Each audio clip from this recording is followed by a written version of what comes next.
Jai Sri Krishna. In Srimad Bhagavatam, Canto 1, Chapter 5, Sri Narada instruction on Srimad Bhagavatam for Vyasadeva Goswami. Here in the verse 15, it was mentioned that the people in general are naturally inclined to enjoy, and you have encouraged them in that way in the name of religion. This is highly condemned and is quite unreasonable because they are guided under your instruction. They will accept such activities in the name of a religion and will hardly care for prohibitions. So here it is mentioned जुगुफिष्टम धर्म करते नुस असतः स्वभाव स्वरक्तस्य महान भक्ष्यति कर्म यद भक्ष्यतो धर्म इति स्त्रोतः सहित न मन्यते तस्य निर्भरं जनः. It means here the purport is Sri Vyasadeva com- completion of different Vedic literature on the basis of regulated performance of fruitive activities as depicted in the Mahabharata, and other literature is condemned here with by Sarila Narada Muni. The human being, by long material association, life after life, have a natural inclination by practice to endeavor to lord it over material energy. They have no sense of responsibility of human life.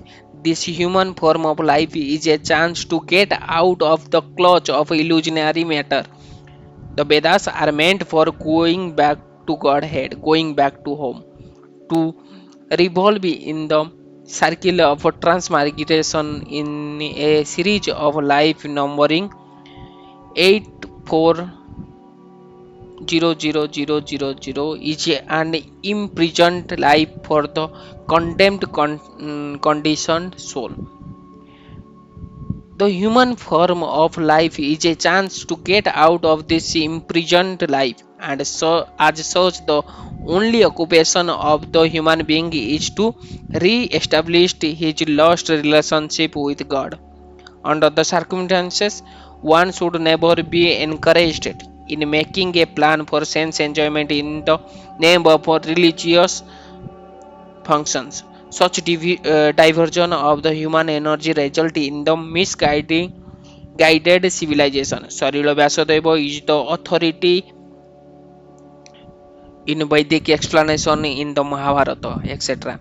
And this encouragement in sensory enjoyment is some form or is a great barrier for spiritual advancement because the people in general will not agree to renounce material activity which hold them in material bondage.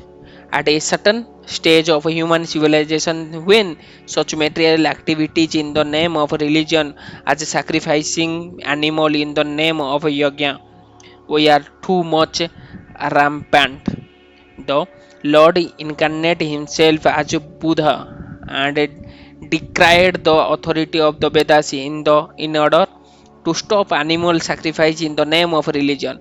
This was foreseen by Narada, and therefore he condemned such literature.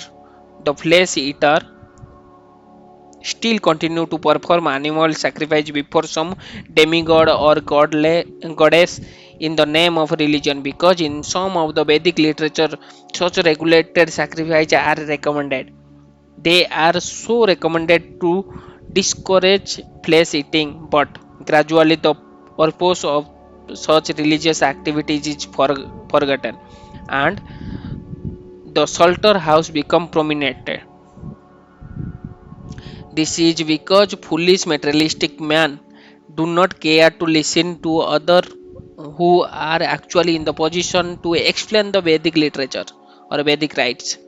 In the Vedas, it is distinctly said that the perfection of life is never to be attained either by voluminous work or by accumulation of wealth or even by increasing the population, but it is so attained only by renunciations.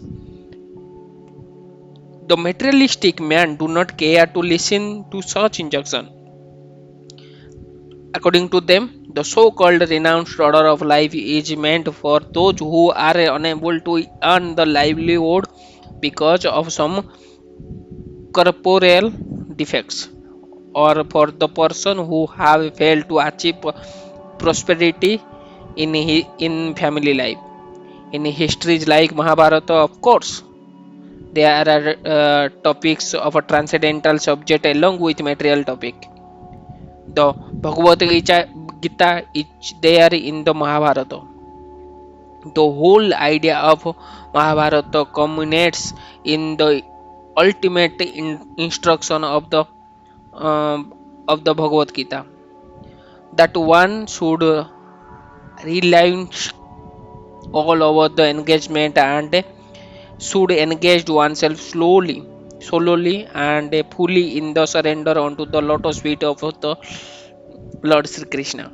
But man with materialistic tendency are more attracted to the politics, economics, and philanthropic activities mentioned in the Mahabharata than to the principal topic, namely the Bhagavad Gita.